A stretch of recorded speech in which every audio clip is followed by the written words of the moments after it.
Bien, a ver, respecto a la pregunta, la dependencia de la masa con la velocidad. Brevemente, a principios del siglo XX, científicos trataron de medir la velocidad de la Tierra, la velocidad absoluta de la Tierra, no rotación y traslación, sino suponer que mide la velocidad con respecto a un espacio quieto completamente. El gran problema es que tú no puedes saber cuál es ese sistema de referencia quieto si no puedes compararlo con otra cosa. Quien va en un automóvil piensa que los postes están quietos porque él sabe que quien se mueve es él, el poste no. Pero realmente el poste sí se mueve porque está girando la Tierra. ¿Me explico? Siempre hay un telón de fondo. Y para medir la velocidad de la Tierra se buscó un telón de fondo que le llamaron éter luminífero. El éter luminífero es algo que creían que existía, que llenaba todo el universo y que estaba inmóvil. Entonces pensaron, si encontramos la velocidad a la cual se mueve el éter luminífero respecto a la Tierra, es la velocidad de la Tierra, porque el éter luminífero está inmóvil, ¿me explico? Es como ir a la bicicleta y medir la velocidad de la bicicleta midiendo la velocidad del viento cuando no hay viento. Colocas una suerte de un palito con unos conitos para que giren como los aeropuertos. Si tú mides la velocidad de ese viento inexistente, la velocidad de la bicicleta. Eso quisieron hacer y lo hicieron con un aparato de óptica que fue muy ingenioso. El experimento de Michelson, ahí está la incertidumbre, ahí se va a quedar para volverlo de Semana Santa. Michelson Morley, un rayo de luz hacia un espejo, lo dividía, otro espejo, la luz iba y venía, hacía esto, la otra parte seguía hacia adelante, se reflejaba y se volvía a reunir, hacia arriba, hacia abajo, adelante y atrás.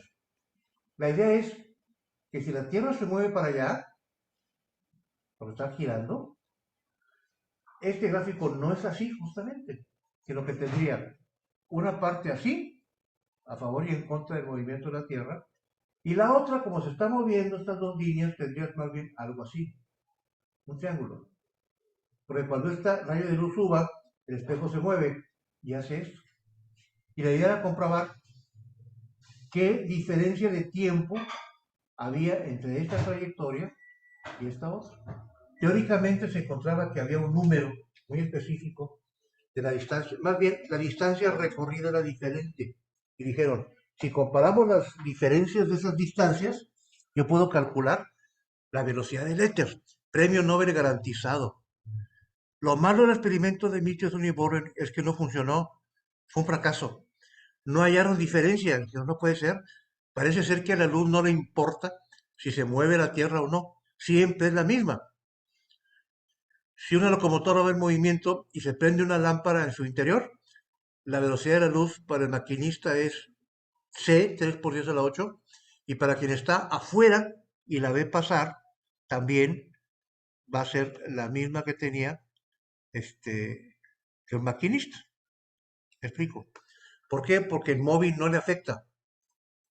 Dice de otra manera, si yo voy a la locomotora y la locomotora va a la velocidad de la luz, que no se puede, c, prendo la luz y sale la luz con la velocidad c, no se puede decir c más c es igual a 2c. ¿Por qué? Porque el hecho de que la locomotora se mueva a la velocidad de la luz en nada le afecta a la luz que está saliendo. ¿Va en contra de la mecánica de Newton? Sí, pero así es. Si va un rayo de luz así y otro en su encuentro, la relativa entre las dos, C y C, se acercan los rayos de luz a 2C, no, C más C es igual a C. Son consecuencias del análisis de ese experimento, asumiendo que la velocidad de la luz no se afecte para nada. Eso hicieron, y lo que Einstein comprobó fue que lo que pasaba es que la longitud del brazo del aparato, que estaba en dirección del movimiento de la Tierra, se acortaba. Era la única explicación. Se acortaba para poder compensar y que las distancias fueran iguales. ¿Por qué se acorta? Por su movimiento. Él supuso eso y llegó a una relación que tiene que ver con el cambio de longitud, que era la longitud del movimiento es igual a la longitud del reposo por la raíz cuadrada de 1 menos b cuadrado. Aquí aparece el factor. Y lo ajustó Y no dijo bien, velocidad es igual a distancia sobre tiempo. Si me dices que la distancia se está cambiando, el tiempo también se debe cambiar para que la velocidad se mantenga igual. Una cosa llegó a la otra. Y concluyó que el tiempo y la longitud se modifican porque el objeto se esté moviendo o el observador. Ya que hizo eso, dijo, bien, ¿y qué pasa con los choques?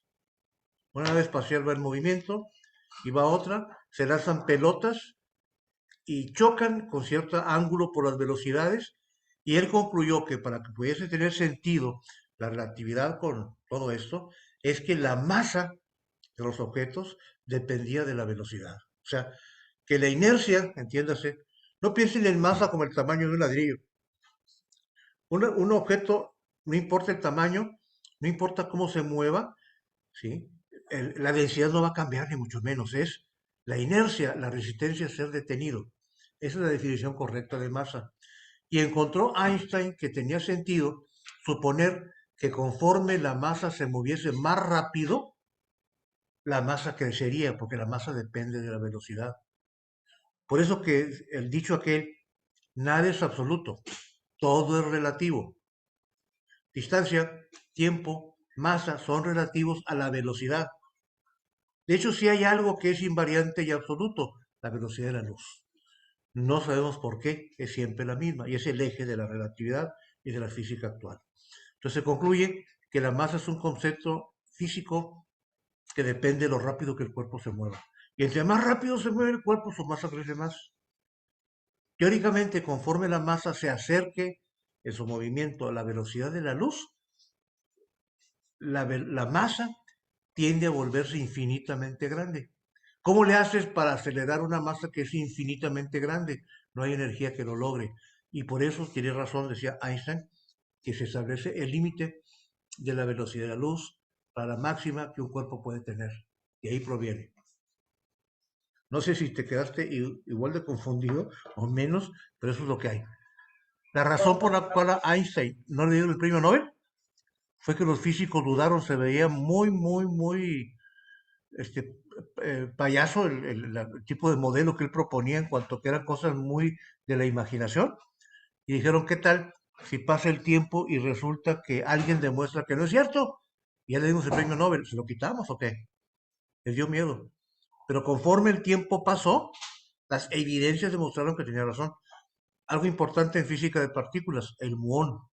¿Se acuerdan que el muón aparece en las capas superiores de la atmósfera? Nace y muere en un tiempo muy corto. No debe avanzar más que unos 10 metros, 20 metros, y desaparece por su vida media tan corta. Pero es muy veloz. Velocidad de 0.996, la velocidad de la luz. Por esa velocidad tan alta, visto desde afuera, el tiempo se alarga.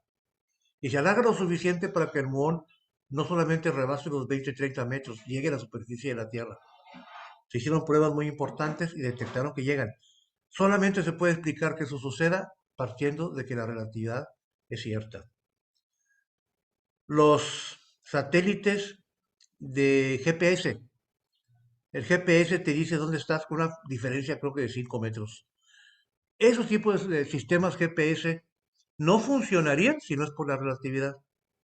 ¿Por qué? Porque en su diseño incluyen los tiempos de diferencia que hay por el movimiento de los satélites y porque también la gravedad afecta las mediciones. Quiero decir, el tiempo se afecta por la velocidad del objeto, pero también por la gravedad.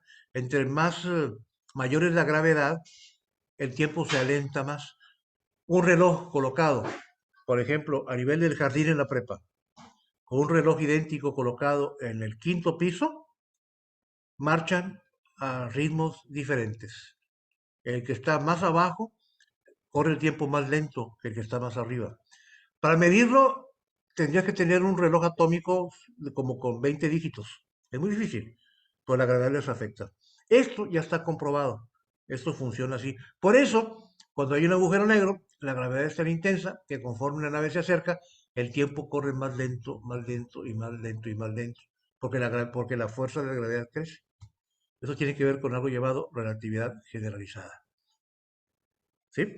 Profe, entonces, siguiendo todo esto, o sea, ponle tú, si ves que en verano, por ejemplo, la Tierra se mueve más rápido alrededor del Sol que el invierno. Entonces, si haces un experimento en verano y en invierno, ¿te daría diferentes resultados? Sí, sí, sí y no. Te voy a decir por qué. Los resultados que prevé la relatividad, de esas diferencias de longitud de tiempo, masa, solamente se muestran con evidencia cuando las velocidades son muy altas. No que no existan, siempre se dan, pero son muy difíciles de detectar por su pequeñez. Usando calculadoras muy sofisticadas, la que ustedes tienen de la prueba del BI, que es una maravilla, este, cuando hacen cálculos relativistas, muchas veces no lo marcan por lo pequeño. Cuando los astronautas viajaron a la Luna en el Apolo 11, tardaron creo que 3 días en llegar y 3 días en regresar. Si tomas en cuenta los 6 días de viaje, la velocidad de crucero de las naves en promedio creo que andaba por los 30.000 kilómetros por hora, 30.000 kilómetros por hora, y calculas tú con esa velocidad cuánto tiempo se ahorraron. Quiero decir, de no haber ido a la Luna, si se queda en la Tierra, ¿qué edad tendrían? Por haber ido y venido esos días, por la velocidad tan elevada, ¿cuánto tiempo pasó? ¿Cuánto tiempo de vida ganaron? Porque se alentó. Resulta que el tiempo de vida que ganaron, hablamos de millonésimas de un segundo. Los efectos se notan. Cuando están estamos hablando ya de 0.9 de la velocidad de la luz y a veces más arriba. Entonces, por eso sí, estrictamente hablando, los experimentos serían diferentes si lo tomas en cuenta en los momentos que la Tierra tiene diferente velocidad. Pero la verdad es que son imperceptibles. Por eso, por la mecánica de Newton, no se detectan. No es que no sea válida la relatividad, sino que fue necesario ese experimento de Michelson y Morley para corroborar que se comportaba de esa manera, pero igual difícil de medir. La diferencia en longitudes es pequeñísima, pero la luz sí la midió. Les comento que ese científico inglés, Michelson, eh, murió de como de 100 años, muy viejo. Hay videos de él, búsquenlos por ahí en YouTube, de los años 30. Le dieron el premio Nobel. Se lo dieron por el aparatejo, el interferómetro Michelson. Porque la verdad el tipo era muy bueno para hacer aparatos ópticos. Se lo dieron por eso. Pero él murió frustrado. Murió frustrado. Él decía, el fracaso más grande de mi vida, no haber podido calcular la velocidad absoluta de la Tierra. Y en la física decimos, el fracaso más exitoso de la historia de la física.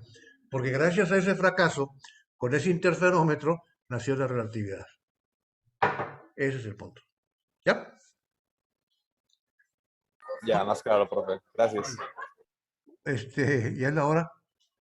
Entonces los veo. Descansen, descansen.